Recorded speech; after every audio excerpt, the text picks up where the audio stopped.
প্রিয় শিক্ষার্থী, তোমাদের এসো একাডেমিতে স্বাগতম। চলেছে তোমাদের প্রিয় ইউটিউব চ্যানেল এসো একাডেমি। বন্ধু, তোমার ছোট ভিডিওর মধ্যে তুলে ধরবো যে এসএসসি তোমাদের আবারও কেন রেজাল্টটি জারি করলো, ঠিক আছে?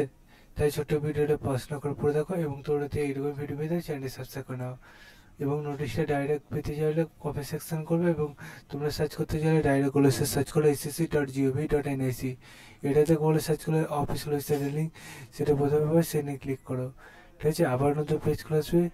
এই পেজে হোম অপশানে ক্লিক করে নিচে দিয়ে স্ক্রল ডাউন করো, দেখতে হবে constable, GD, arm police force, CRPF, SSF, rifleman, Assam rifle examination 2024 uploading final marks, সেখানে ক্লিক করো।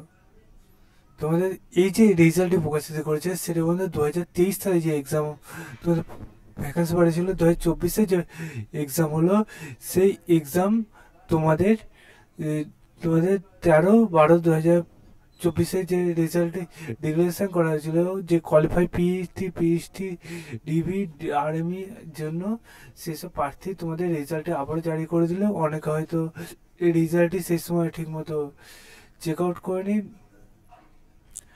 অথবা টেকনিক্যাল কিছু কোনো জায়গায় প্রবলেম ছিল, সেই জন্য বন্ধু তোমাদের এই রেজাল্টটি প্রকাশিত করতে হলো, ঠিক আছে?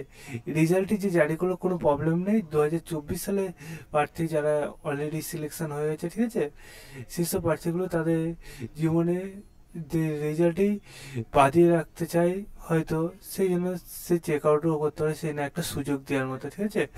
তাই তোমরা যারা ভিডিও দেখছো তোমরা তাই সবার কাছে শেয়ার করে দিও। সবাই তাই শেয়ার করতে করতে হয়তো কারোর দরকার পড়বে, সেটা সে চেক আউট করবে এবং বিভ্রান্তির মুখে পড়বে না। আনসার কি প্রকাশিত হয়েছে বলে এই নোটিশটা চেক আউট করছে অনেকে, তাই লিঙ্কে ক্লিক করে বারবার লগ ইন করতে যাচ্ছে আনসার কি বলে, ঠিক আছে?